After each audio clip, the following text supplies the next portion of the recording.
seja, né? Que possamos ter uma noite bem agradável de estudo. Ô, João, você lê para nós, filho?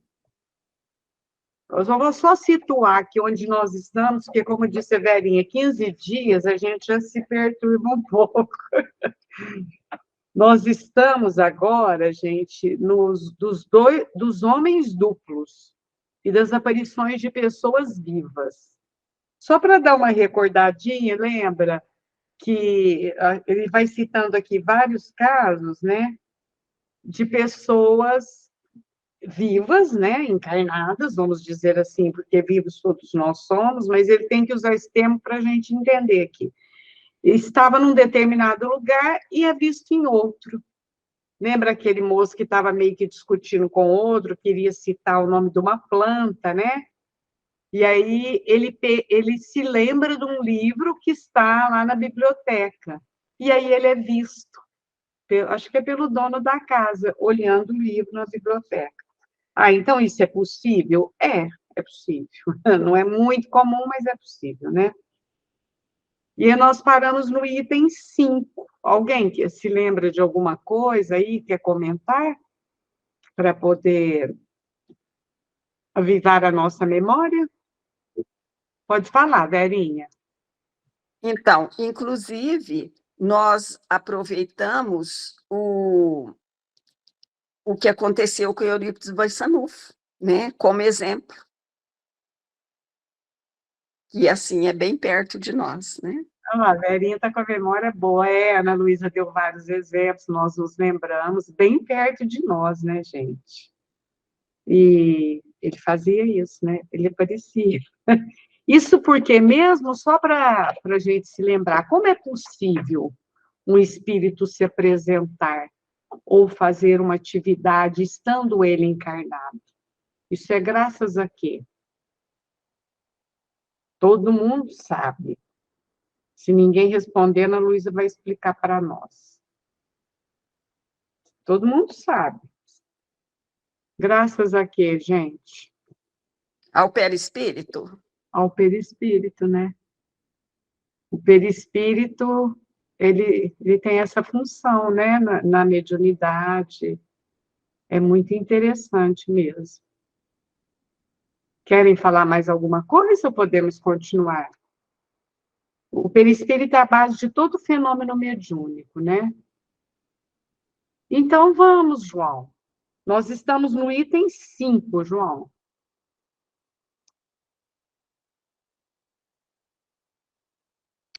Certo. Vamos lá.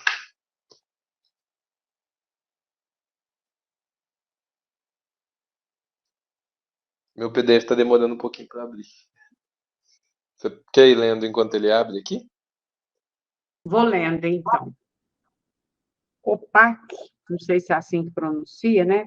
Autor da obra Materiais para o Estudo da Psicologia. Você conhece essa autora? A Maria chegou. Esse também nunca ouvi falar, mas enfim, né? Tudo bem, Maria? Boa noite.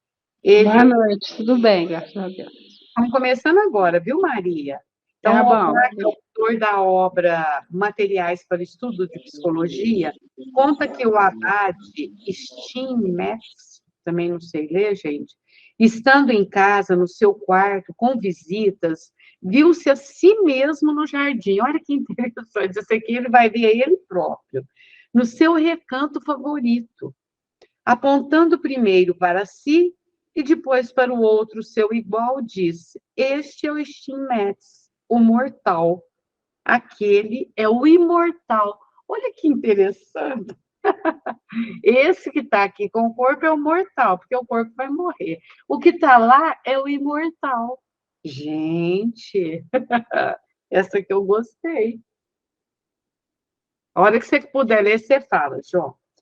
F da cidade de Z, que mais tarde tornou-se juiz, certa vez em sua mocidade achava-se em férias no campo, quando uma das filhas da casa onde estava pediu-lhe que fosse buscar um guarda-sol em seu quarto.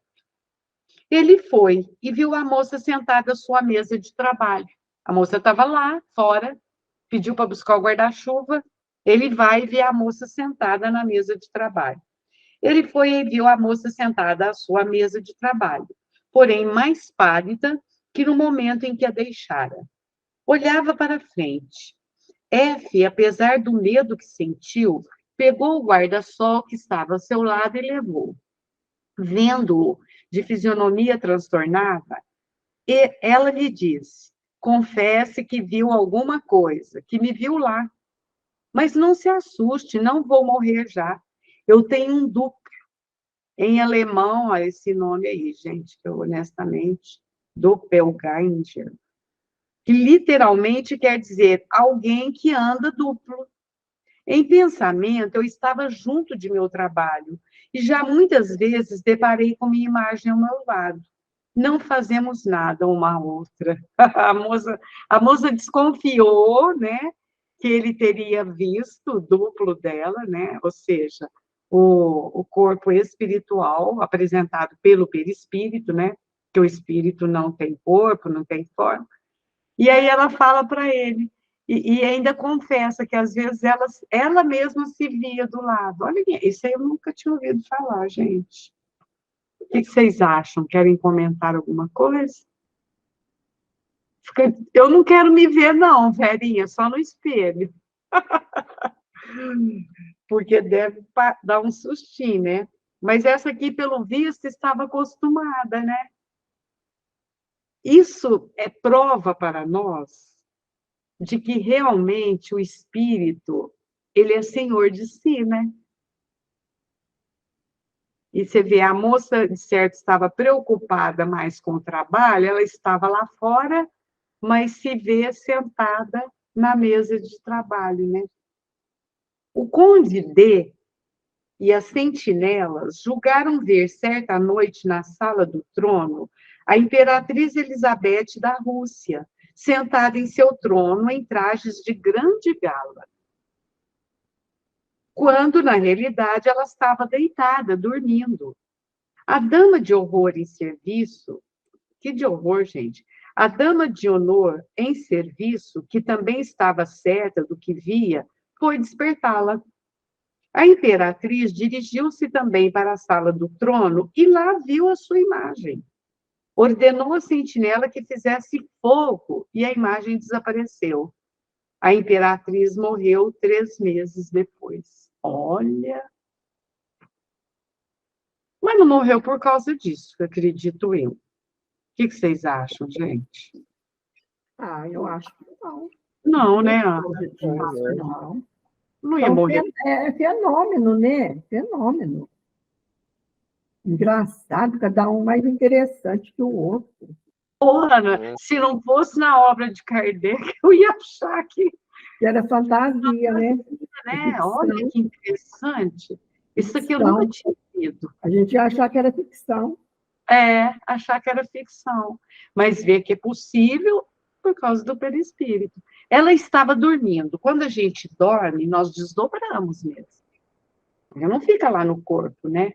Mas me chamou a atenção o fato de a mulher acordá-la, né? A dama de honra lá acordou.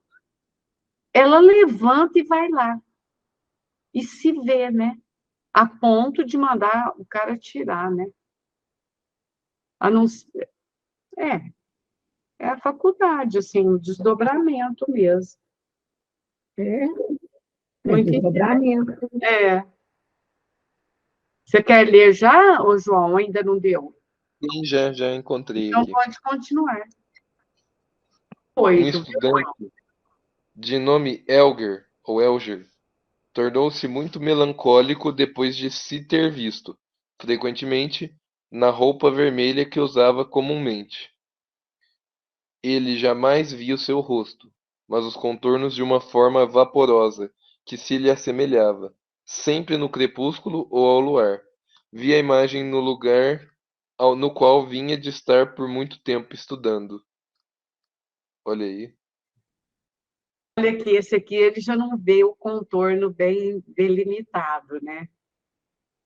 E eles sempre falam, eu não sou médio vidente, mas já ouvi muito médio vidente falar que às vezes só vê o rosto, não vê assim a parte de baixo, né? Talvez porque o perispírito, se você for ver, se apresentar apenas o rosto, já está de bom tamanho, né? Talvez seja por isso. Aí, não sei. Olha, eu vou te contar esses casos aqui. Outro dia mesmo, eu vi uma pessoa, um rapaz que dá aula lá no Pestalozzi, ele falou sobre o perispírito. Se eu tivesse lido isso aqui, eu já ia até usar. Eu ia pedir licença e ia dar os exemplos, porque é muito interessante isso aqui, né? Achei muito interessante. Pode falar, continuar, João. Uma preceptora francesa, Émile Sagy, perdeu 19 vezes o seu lugar, porque aparecia por toda parte em duplo. As jovens de um pensionato em Neuwelk, na Livônia, a viam algumas vezes no salão ou no jardim, ao passo que, na realidade, ela se encontrava em outra parte. De outras vezes, viam diante do quadro, durante a lição, duas senhoritas, Sagi, uma ao lado da outra, exatamente semelhantes, fazendo os mesmos movimentos, com esta única diferença de que a verdadeira Sagi tinha um pedaço de giz na mão, com o qual escrevia no quadro. A obra do Sr. Pert contém um grande número de fatos desse gênero. Há se notar que, em todos os exemplos citados, o princípio inteligente está igualmente ativo nos dois indivíduos, e mesmo mais ativo no ser material, o que deveria ser o contrário. Mas o que nos parece uma impossibilidade radical é que possa existir um antagonismo, uma divergência de ideias, de pensamentos e de sentimentos.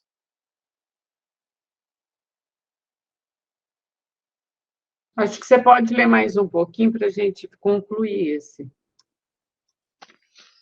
Essa divergência está sobretudo manifesta no fato número 4, onde um adverte o outro de sua morte, e no do número 7, onde a imperatriz faz disparar sobre a sua outra pessoa. Continua. Admitindo a divisão do perispírito e uma força fluídica suficiente para manter ao corpo a sua atividade normal, supondo-se também a divisão do princípio inteligente, uma irradiação capaz de animar os dois seres e de lhes dar uma espécie de ubiquidade, esse princípio é um e deve ser idêntico. Não poderia haver, pois, de um lado, uma vontade que não existiria de outro, a menos de admitir que haja gêmeos de espíritos, como há gêmeos de corpo, quer dizer, que dois espíritos se identificam para se encarnar no mesmo corpo, o que não é muito provável. Eu acho que a gente pode parar para comentar, que eu achei que fosse terminar ali, mas tem mais coisas. Nossa, isso é muito interessante mesmo. Porque até agora, o que a gente tinha lido, assim, aprendido? Que quando tem esse desdobramento, o espírito fica inerte no outro lugar. Então, vamos voltar no caso do professor Eurípides, que os meninos já até sabiam, né? Ele entrava na sala de aula naquele estado de torpor, ele abaixava a cabeça e ia para outros lugares. Agora aqui, o que está acontecendo? É o que ele falou, o princípio inteligente, ou seja, é o próprio espírito, né? Ele se manifesta nos dois momentos, né? Vamos ver, às vezes vem mais, às vezes não, com certeza vem explicação aqui, mas estão jogando essas dúvidas para nós, né? Do Kardec, isso aqui tudo é de Kardec. E no caso, aí ele fala daquela condessa lá, a condessa mesmo, que ela mandou até atirar nela própria. Se bem que talvez, não sei, né, gente? Vamos ver como que vai ser o caminhar desse estudo aqui. Às vezes, assim, como ela estava dormindo, ou seja, o espírito estava ali naquele corpo que estava lá no escritório, não sei onde estava. Aí, quando ela acorda, que é meio de repente, ainda fica assim, né? Meio cá, meio lá. Como se foi isso, né? Vamos caminhar. Se alguém quiser falar, gente, fala aí, por favor. Que está apertando o nosso miolo aqui, Isa. A Verinha vai falar. Não, o que mais está me intrigando, vamos ver se depois vai explicar, é que fala assim, ó, salvo se admitir a existência de espíritos gêmeos. Mas talvez mais para frente vai explicar. Não, eu acho que eles vão lançar essa hipótese, vamos ver. Eu acho que vai ter explicação. Vamos seguir. Mas a hora que vocês quiserem falar, falem, gente. Então, vamos lá, João.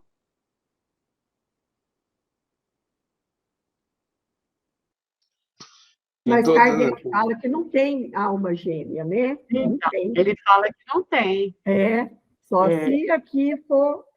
Mas ele fala que não tem. Mas eu acho que ele vai falar que não. Ele fala mesmo que não tem. Tem até aquela teoria das almas gêmeas que Kardec derruba por terra, né? Então, vamos ver. em todas essas histórias fantásticas, se há alguma coisa a pegar, há também muitas a deixar, e a parte a se fazer da lenda.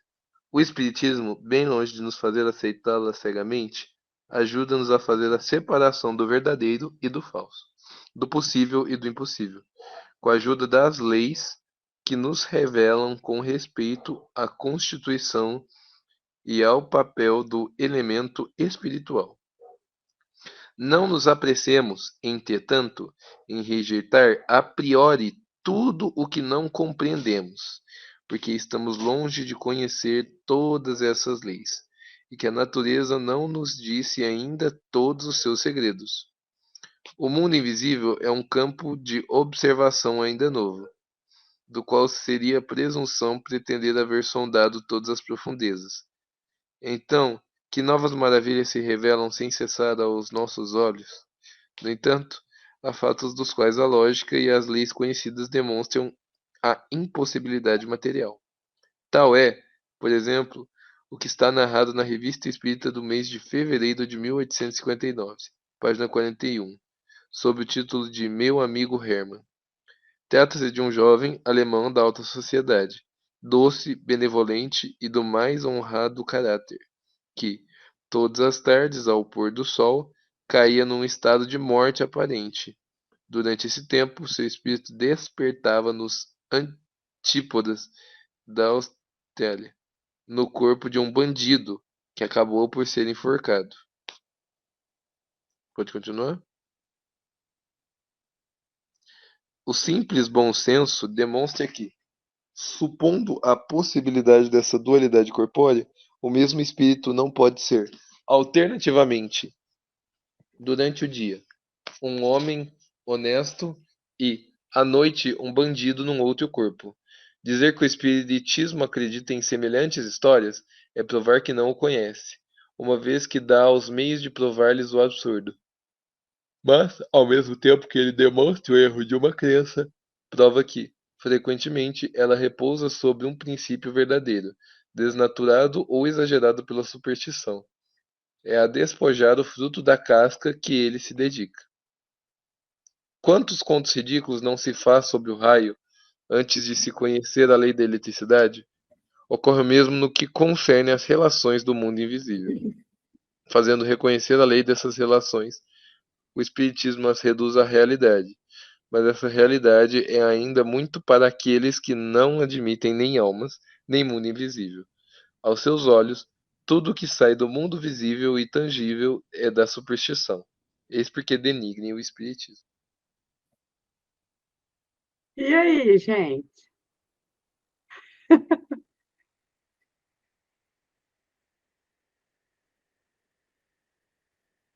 Kardec, eu acho que ele apresentou esses fatos e está questionando, né? São fatos, são fatos que contaram, né? E ele colocou aqui para nós e está questionando, não é isso, gente? Vê se eu entendi bem. Olha lá, quantos contos ridículos não se inventaram a respeito do raio antes que fosse conhecida a lei da eletricidade?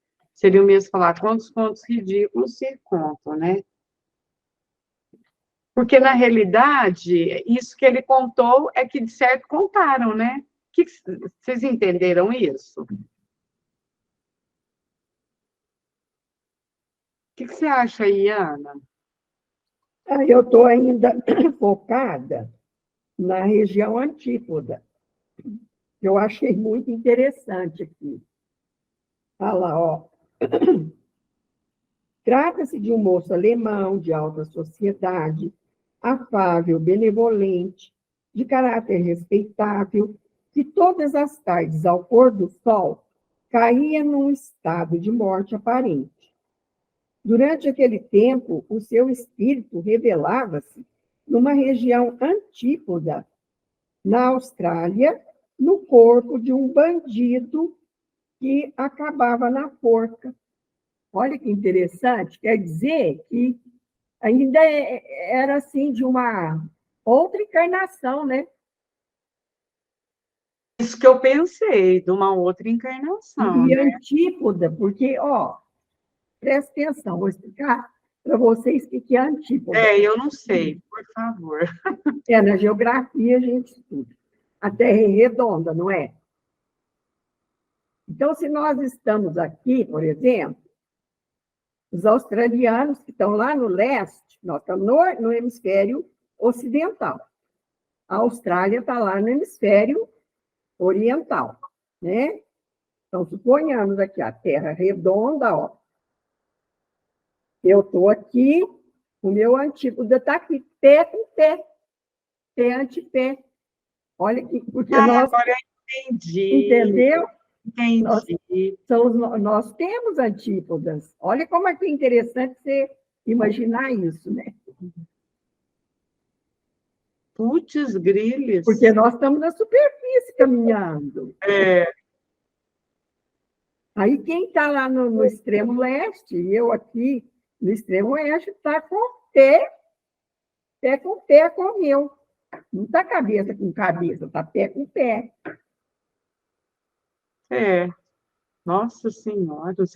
É difícil você imaginar isso, né? Para mim, que sou da geografia e já estudei isso muito, é fácil, mas para quem não tem essa noção da Terra, né? Uma redonda. Deixa eu pegar um globinho que eu tenho aqui, Ana, só para talvez fique mais fácil, para mim até. Encontrei uma vez. Quer ver? O Brasil está aqui, né, Ana? Isso. Aqui está o Brasil. Exatamente. A Austrália está para cá? Tá lá no outro lado. É uma ilha grande lá no Pacífico Sul. Achei. Aqui. Isso. Aqui é a Austrália e aqui o Brasil. Isso. É por isso que chama antípoda, Ana. Antípoda, porque o pé dele está com o seu pé de cá, ó. É verdade. Porque você está caminhando igual a formiguinha aqui na superfície, ó. Entendi. E o de lá também. Aqui, assim, né? Caminhando. Igual a formiguinha caminha na laranja, nós estamos caminhando nessa esfera aí. Então, quem está lá no Polo Norte, eu no Polo Sul, meu antípoda, pé com pé, não está cabeça com cabeça. É pé com pé. E aí, no caso... a gravidade nos mantém, né? E aí, no caso, será que a hipótese é a seguinte? Ele estava vivendo agora uma encarnação de uma pessoa responsável, E aí, mas ele tinha isso ainda, né? Porque é tudo que a gente faz. Está no inconsciente dele, e ele viu, né? Ele acessou. Acessou isso. Nossa, é muito interessante, gente. E a gente sabe que isso é possível, né? É. Muito interessante. Olha, vou te contar, eu estou de queixo caído com isso aqui. Pode falar. Então, aquela menina falou que eu sei tudo. Não é que eu sei tudo. Muita coisa eu sei, porque a geografia, ela nos dá uma visão cósmica, por natureza. Então, o seu horizonte geográfico, ele é muito amplo. E quando, dos anos 70, começou a questão da interdisciplinaridade, eu já dava aula. E eu, muito curiosa, já fui estudar. Então, eu interdisciplinei a geografia com as outras áreas do conhecimento. Nos anos 2000, eu fui convidada pela Maria Lídia para participar da ONG Pedra Bruta, né? E ela me chamou para dar aulas de geografia online. E ela queria essa e essa multidisciplinaridade. Então, eu pesquisei demais para dar essas aulas. Então, meu conhecimento foi ampliando. É por isso, mas não que eu saiba tudo.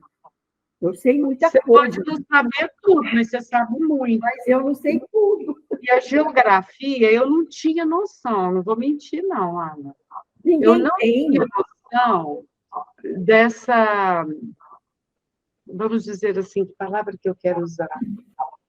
Dessa atitude, né? Dessa dimensão que a geografia dá para quem estuda.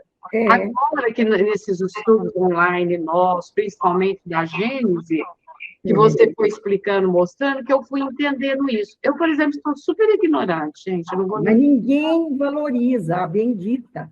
Os pais não ajudavam, os pais falavam assim, essa matéria, uma vez uma amiga até minha de que foi evangelizada comigo, a Idúlia, você lembra da Idúlia Rezende? Acho que você não lembra, não. Edúlia Rezende. Eu lembro, sim. Você lembra da Edúlia? Lembro. A Idúlia, ela foi evangelizada comigo lá na Nova Era, a gente era coleguinha. E ela cresceu, casou, eu também, né? E eu fui dar aula para a filha dela. Aí ela veio na reunião de pais, e a menina tinha tirado uma nota baixa, ela veio conversar comigo. Ela falou, geografia é uma matéria muito árida. E eu não vi a hora. Olha, também eu era muito agressiva. Eu não vi a hora. Eu falei para ela assim, é árida sim, a gente estuda o deserto do Saara, o deserto do Atacama, o deserto de Kalahari, o deserto da Mongólia. Mas talvez, Ana, agora eu vou defender, sem saber. É porque é uma matéria difícil. E assim, a gente, quando é criança, eu vou falar por mim agora, quando estuda, a gente não alcança. Agora que eu estou alcançando e valorizando. É o nível da gente também, né? A realidade é essa, né? É o nível que a gente está, né? Eu agora que estou desenvolvendo. É porque ela não dá apenas, porque na geografia a gente estuda muitas matérias, né, na faculdade, inclusive astronomia, faz parte. Então, ela te dá uma visão, uma cosmovisão, uma visão de mundo, não é só uma visão do planeta Terra. Ela dá uma cosmovisão. E ainda se junta com as outras áreas do conhecimento, aí então, a coisa cresce. Pode falar, Isaltina. Então, eu até agradeço a Ana por essa explicação, que eu não sabia, de Antípodas, mas eu estou ainda confusa. Ele era um homem bom, certo? Aí, quando ele cai nesse sono, né, nessa morte, né, aparente, então, lá na Austrália, como é que... Aí ele, assim, num corpo delinquente, eu não entendi isso daí, sendo enforcado. Ele é um homem bom. Ele acessou o inconsciente dele de uma outra vida, que ele morreu nessa situação. Entendeu? Nossa, obrigada. Eu estou aqui assim pensando, se ele é um homem bom, como é que ele vai depois... Por que ele vai fazer danura lá? No primeiro momento, ele vai ficar ser ruim assim, sabe? Assim, num clicar de dedo. Eu fiquei realmente confusa no entendimento, nessa parte aqui. Então, ele acessou no subconsciente, diante das nossas vidas, né? Da vida dele, quando ele era um delinquente. Ele não, eu acho que ele acessou, nem foi o subconsciente, foi o inconsciente mesmo. Tá. Obrigada. Olha como é bom ter professores junto. Nossa, a gente vai aprendendo. Obrigada. Tem que queimar. Eu penso que é isso, né, Marlene? Eu penso que é isso. Eu também acho que a hipótese é essa, mas nós vamos caminhar mais aqui. Mas eu acho que é isso mesmo, que essa dúvida sua, que seria de todos nós, se ele já é bom, ele vai regredir? Não, porque a gente sabe que o princípio da doutrina é esse, que não há regressão. Mas está lá arquivado o que ele fez, e como está em nós, né? Todas as travessuras que nós fizemos. E, às vezes, ele não tinha resolvido isso integralmente, né? Então, Bom, vamos ver, que às vezes vai explicando melhor. Pode ler mais, João. Qualquer coisa a gente para comentar, viu?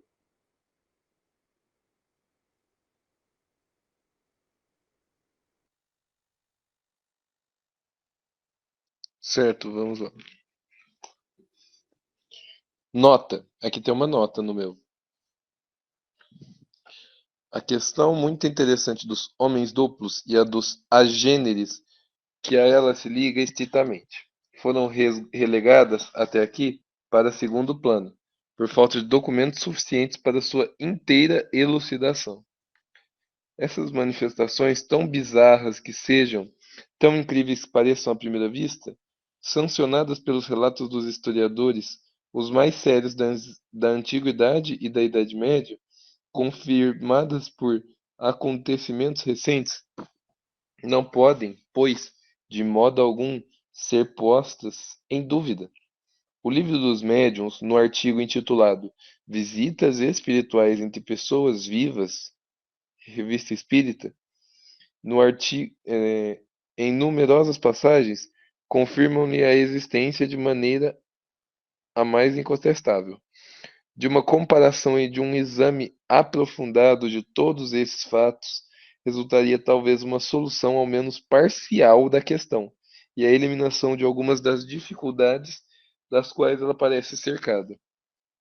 Estaríamos agradecidos àqueles dos nossos correspondentes que quisessem fazer disso, aliás, um objeto de estudo especial, seja pessoalmente, seja por intermédio dos espíritos, de nos comunicar o resultado de suas pesquisas, bem entendido, no interesse da difusão da verdade. Percorrendo rapidamente os anais exteriores da revista e aproximando os fatos assinalados e as teorias emitidas para explicá-los, deles chegamos a concluir que conviria talvez dividir os fenômenos em duas categorias bem distintas, o que permitiria aplicar-lhes explicações diferentes e demonstrar que as impossibilidades que se opõem à sua aceitação, pura e simplesmente, são antes aparentes do que reais. Os artigos da Revista Espírita de janeiro de 1859, O Duende de Bayonne, fevereiro de 1859, Os Agêneres, Meu Amigo Hermann, maio de 1859, O Laço entre o Espírito e o Corpo, novembro de 1859, A Alma Errante, janeiro de 1860, O Espírito de um lado e o Corpo de outro, março de 1860, Estudo sobre o Espírito das Pessoas Vivas, o Dr. V e a Sra. S., abril de 1860. O Fabricante de São Petersburgo, Aparições Tangíveis, novembro de 1860. História de Marie Diarguerre, julho de 1864. Uma aparição providencial, etc. e etc. Gente, o certo seria a gente pegar tudo isso aqui e ler, né? Nós até podemos, assim, por exemplo, se vocês concordarem, em cada sexta a gente lê pelo menos um, né? E aí nós vamos estudando, porque aí sim eu acho que nós vamos fazer um estudo bem bonitinho, né?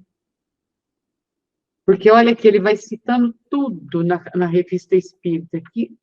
Que danado, né? E tem coisa que realmente a gente não sabe, hein? E acho que sabe. Eu achava que eu sabia. Isa, eu estava crente que eu sabia. Nossa, gente. Nós podemos fazer isso cada sexta.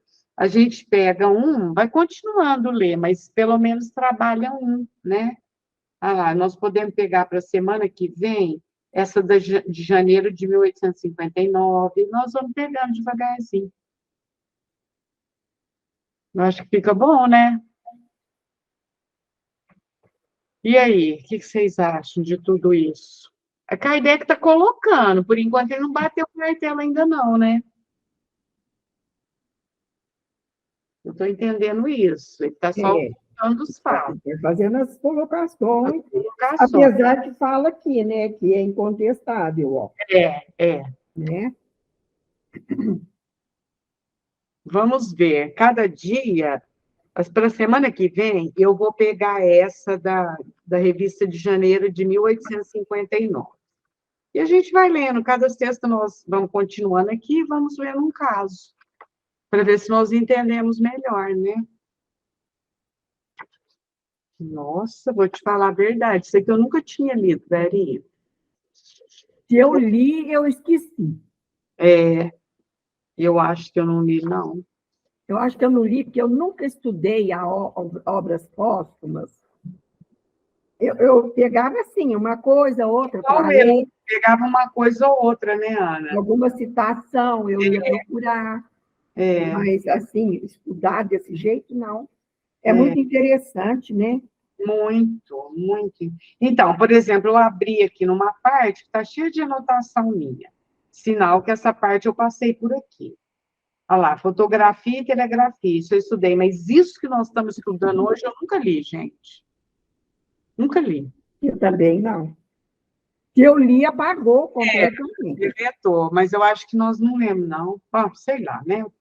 Vamos continuar, né? Mas a gente é nova, né, dona Honória? Nós aprendemos ainda. Ainda mais em grupo. Agora, a gente aprende melhor agora que quando é novo. Assim, só não guarda às vezes. Não guarda muito. A gente esquece. Eu leio, eu esqueço. Não, mas isso aqui nós vamos aprender, nós não vamos esquecer, não. Ô, João, continua para nós, bem.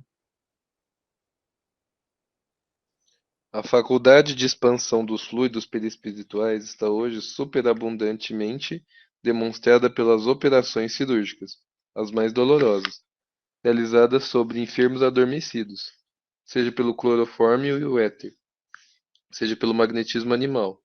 Não é raro, com efeito, ver estes últimos conversando com os assistentes sobre coisas agradáveis ou alegres, ou se transportando ao longe em espírito, enquanto que o corpo se retorce com todas as aparências de horríveis torturas. A máquina humana, imobilizada no todo ou em parte, se dilacera sobre o escalpelo brutal do cirurgião.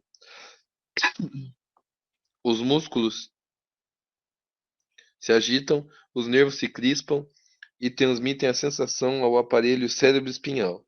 Mas a alma, que no estado normal percebe só a dor e a manifesta exteriormente, momentaneamente afastada do corpo submetido à impressão, dominadas por outros pensamentos, por outras ações, não é senão surdamente advertida do que se passa no seu envoltório mortal, e nele permanece perfeitamente insensível.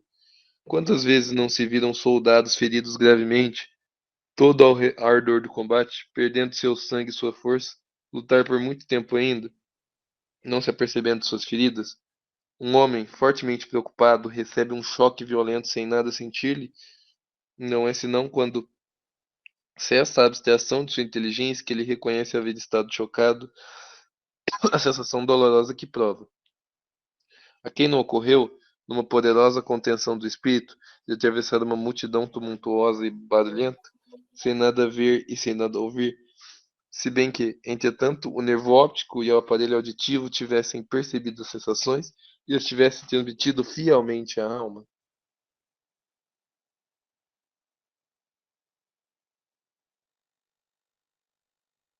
Aí ele está falando de... Ah, a Verinha levantou a mão.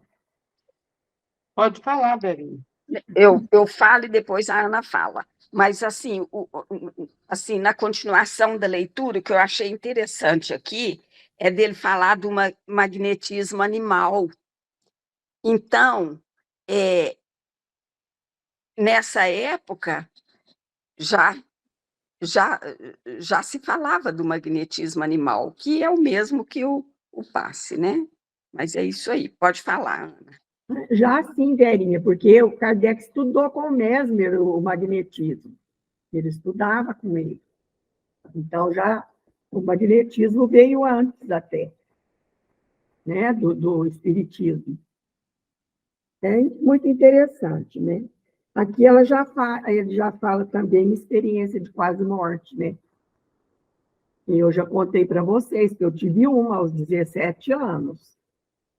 Né? Eu fui fazer uma cirurgia de tonsilas, de amígdala. Hoje não fala mais amígdala, é tonsila. Porque a amígdala é a cerebral. Então, mudou o nome daqui, né? Dessa aqui. E o meu corpo lá, inconsciente, e eu no túnel, vendo aquela luz no fundo. Eu o dia inteiro, assim, de manhã até à noite. Então, é muito interessante, né? Acontece sim, aí, ó, é verdade que eu passei. Ana, então, também é possível que, vamos supor, no seu caso, você tenha, às vezes, vivenciado outras coisas, pode ser até que você não se lembre, mas provavelmente vivenciou. Pode sim. Porque Mas o eu não me espírito lembro, não. estava lúcido lá. Eu só vi eu dentro do túnel e aquela luz fortíssima mesmo, de ofuscar, lá no fundo. Tinha só 17 anos? 17 anos.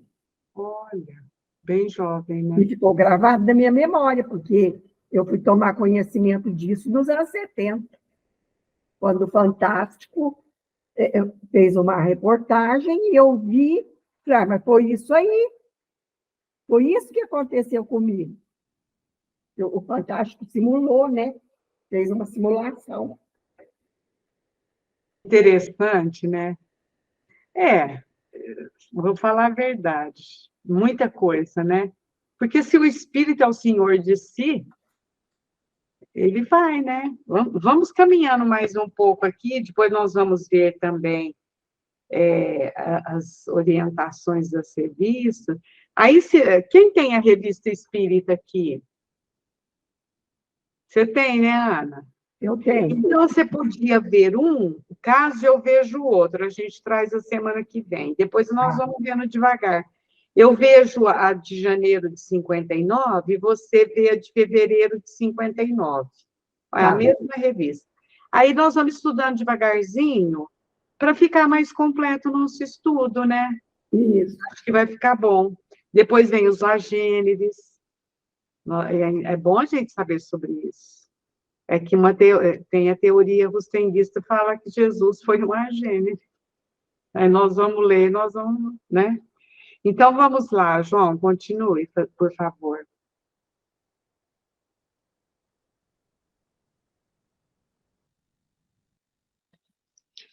Disso não se pode duvidar, pelos exemplos que precedem e por uma multidão de fatos que seria muito longo relacionar aqui, mas que cada um está no caso de apreciar. O corpo pode, de uma parte, cumprir as suas funções orgânicas, após que o espírito é levado ao longe pelas preocupações de uma outra ordem. O perispírito, indefinivelmente expansível, conservando ao corpo a elasticidade e a atividade necessárias à sua existência, acompanha constantemente o espírito durante sua viagem distante no mundo ideal. Se nos lembrarmos, além disso, de sua propriedade muito conhecida de condensação, que lhe permite tornar-se visível sobre as aparências corpóreas para os médiuns videntes, e mais raramente para quem se encontre presente no lugar para onde se transportou o espírito, não se poderá mais colocar em dúvida a possibilidade dos fenômenos da ubiquidade. A ubiquidade é aparecer em 2 lugares. Olha lá, então, olha o que ele falou. Não se poderá mais pôr em dúvida a possibilidade dos fenômenos de ubiquidade. Vamos lá, caminha mais um pouco, João. Eu achei interessante aí, Marlene, que ao mesmo tempo que ele expande, olha só, hein? Ele também se contrai, se condensa. Então, ele tem a expansão, A hora que ele viu isso, eu achei. Chega lá e ele condensa e aparece. Olha só. No caso da reencarnação, ele se condensa, né? Mas aqui é fora desse caso. Por isso que fala até na Bíblia do cordão de ouro, né? Que liga o perispírito e o espírito ao corpo. Até na Bíblia eu achei isso. Na Bíblia está como pote de ouro. É mesmo? Na Bíblia Sagrada, é. Eu sei, mas no Velho Testamento? No Velho, é. Ah, Eu achei isso lá. Eu até falei lá no estudo do Hernani, lá uma vez, é verdade. sobre isso. Que interessante, né, gente? É. Inclusive, eles falam que lá no mundo espiritual, eles conhecem quando um espírito é encarnado e quando é desencarnado. Quando é desencarnado, não tem esse cordão. Quando é encarnado, tem. O cordão é feito um elástico, né? Kardec fala que parece um balão atado ao poste. Então, mas interessante, Ana, que eu nunca tinha ouvido falar, e você nos esclareceu, que na Bíblia está como ouro, porque para nós é cordão de prata, né? Lá está pote de ouro.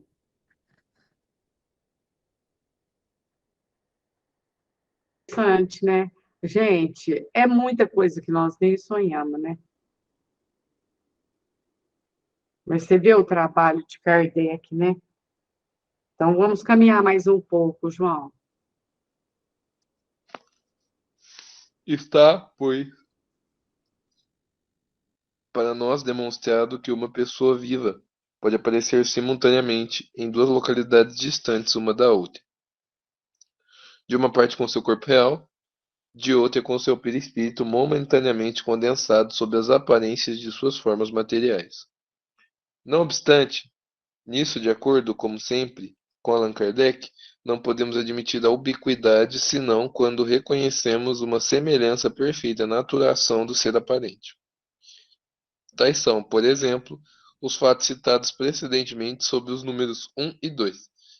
Quanto aos fatos seguintes, inexplicáveis para nós, se lhes aplicando a teoria de ubiquidade, nos parecem, se não indiscutíveis, pelo menos admissíveis encarando-os de um outro ponto de vista.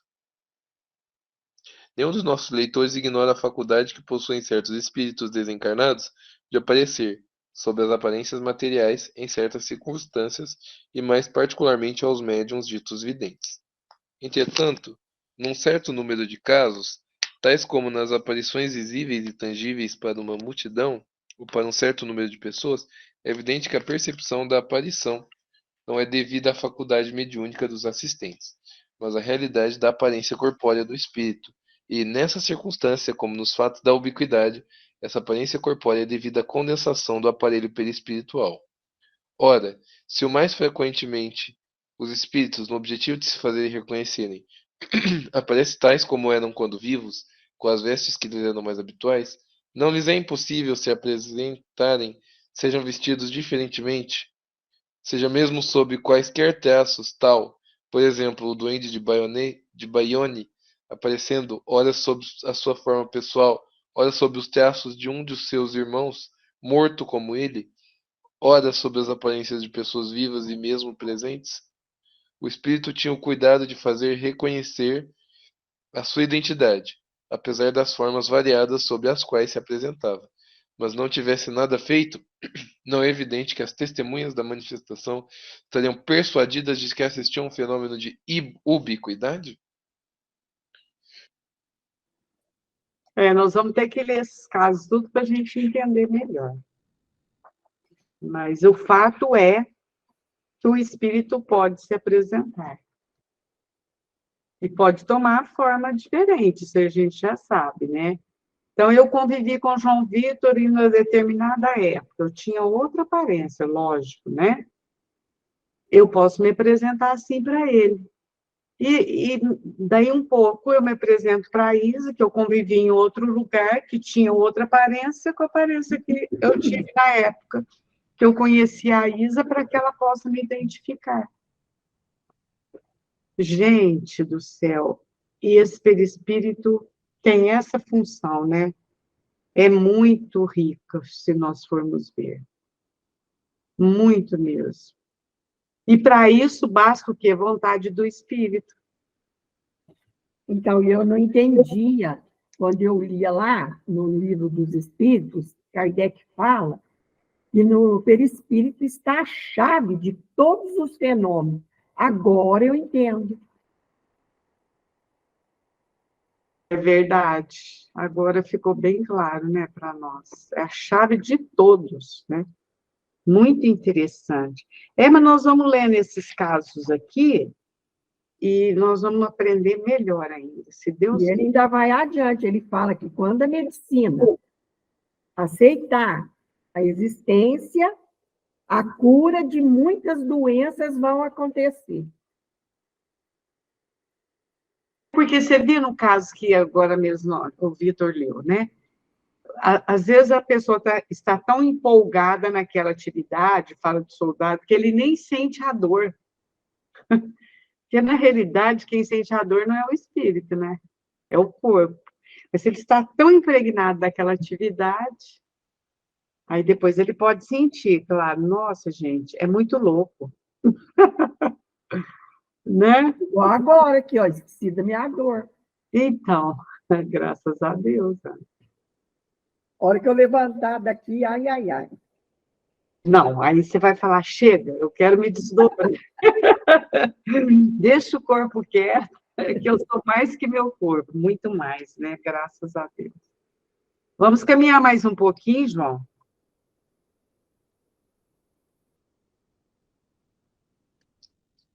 Se, considerando-se como um precedente esse fato, que está longe de ser isolado, procurarmos explicar do mesmo modo os fatos número 3, 4, 5, 6, 8 e 9. Nos será talvez possível acertar-lhes a realidade, ao passo que lhes admitindo a ubiquidade, a incompatibilidade de pensamentos, o antagonismo dos sentimentos e da atividade do organismo das duas partes não nos permitem de nenhum modo olhá-los como possíveis. Olha que interessante. Achei isso aí muito interessante. Eu até grifei aqui. Não pode ter essa incompatibilidade. Nem de sentimento, esse antagonismo, né? Sentimento, de pensamento. Tem que ser o mesmo. É, porque o espírito é o mesmo, né? É isso aí. Vamos lá, mais um pouquinho. Ele vai explicar todos os casos agora, eu acho, esses que foram citados, que nós admiramos.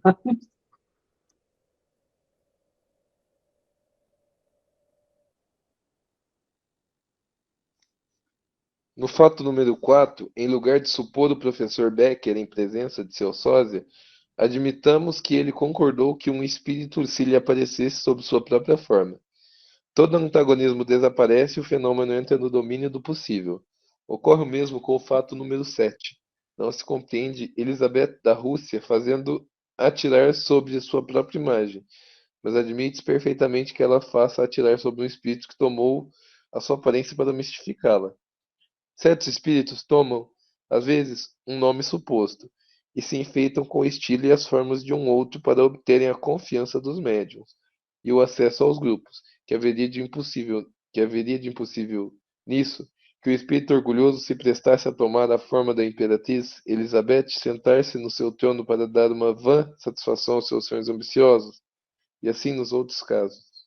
Vixe, agora que complicou mesmo. Agora, nós vamos ter que voltar para ler isso aí, por Deus. Me deu um nó na cabeça. Nós vamos ter que dar uma relida nisso aqui. Você vê? O espírito mistificador, ele pode tomar a sua aparência e se colocar como se fosse você. Então, fez bem Elizabeth mandar pregar fogo nele. Que horror, gente do céu. Nossa, isso aqui nós vamos ter que voltar. É porque tinham esses relatos, ele vai colocando, agora ele vai pontuando, né? Que interessante. Para você ver o quanto eu sempre falei, mediunidade é um campo muito minado. Muito. Olha mesmo. só. Muito. E tem muito doutrinador, como é que fala? Coordenador, né? De grupo mediúnico que deixa se enganar. Ô, gente, isso que a Ana Luísa falou, é um campo minado. Você vê, apareceu com a mesma expressão dela, com a mesma fisionomia, e era o espírito mistificador. Meu pai, hein? Só termina de ler esse, João, porque já está acabando, mas eu acho, assim, que a semana que vem, que a Ana vai trazer um caso, eu vou trazer outro, a gente pode bater mais nessa tecla aqui para a gente entender melhor. Não custa a gente parar, nós estamos estudando, né? Nós não vamos fazer prova para apresentar o conteúdo, né? Verdade. Temos que aprender isso. Nossa Senhora. Então, vamos lá, João. Não damos esta explicação senão por aquilo que ela vale. Essa não é, aos nossos olhos, senão uma suposição bastante plausível, e não a solução real dos fatos. Mas, tal como é, nos pareceu de natureza esclarecer a questão, chamando sobre ela as luzes da discussão e da refutação. É esse título que a submetemos aos nossos leitores. Possam as reflexões que ela provocará, as meditações às quais poderá dar lugar, cooperar para a elucidação de um problema, que não podemos senão explorar, deixando aos mais dignos dissiparem a obscuridade da qual ainda está cercado. Por isso que tem muito espírito. Nós conversamos, né? Por isso que tem muito espírito mistificador que engana o doutrinador durante muitos anos. E não tiver estudo, ó, não tiver esse preparo, cai. Isso que a Ana falou é verdade, é um campo minado a mediunidade. A gente não pode ser ingênuo e tem que estudar. Você vê, gente, nós todos aqui temos uma certa experiência, mas eu vou confessar para vocês, isso aqui para mim foi novidade. Quer dizer, eu achava que eu tinha experiência. Mas nós vamos trazer esses dois casos, né, Ana? Vamos ver como que Kardec explica lá, e qualquer coisa nós vamos voltando aqui para entender. Para ficar bem entendido isso, né? É isso aí. Ô, Isa, não perca os próximos capítulos. Mas você sabe que eu até pensei nisso. Não, mas se tudo você faltar, depois você pega. Não, mas... Hoje eu estou gravando lá para o Luz e Amor. As crianças. Eu sou lerda, distraída, ele pôs para gravar lá no Luz e Amor. Uhum. Não, mas eles entendem, porque eles participam lá da evangelização, tudo. É que quando a avó vai... mas eles vão respeitar o momento. Quando eles eram menores, e eu participava de algumas reuniões de estudo, eu estava lá, uma vez eu abri a porta do quarto, os dois sentadinhos no corredor, esperando eu terminar. Deu uma Isa, que graça. Sentadinho na porta, no corredor, esperando a avó terminar. Então, mas eles vão entender. É que a avó é malandra também, a avó quer... Mas que dia que é o aniversário da Camila? Dia 29. Ah, então não vai ser sexta, não, né? Não vai ser sexta, não. Ah, vai ser domingo, vocês vão comemorar, né? Então tá. O Luiz Fabiano vai também. Eu vou antes, eu vou na quarta e ele vai no sábado. Que delícia que ele vai. Ai. Mas eu gosto desse filho dela, da filha também. Mas é que a gente encontra mais, né, com o Luiz Fabiano. A Maria, você entendeu tudo, Maria? Ou está igual a gente mesmo, com a cabeça encaracolada? Eu vi isso aí. É difícil, né? Gente, não é fácil, não, né? Vai precisar de um chazinho. Vai precisar de um chazinho. Vai precisar de um chá, né? Chá de camomila. A gente toma um chazinho de camomila. Ô, dona Honora, encerra para nós. Vamos pedir pela Ana para ver se ela fica boazinha essa noite, desdobra, vai visitar, que não sejam os seus antípodas, e que ela fique boazinha, todos nós, né? Agora você está metida, né, Marlene? Agora eu aprendi essa palavra.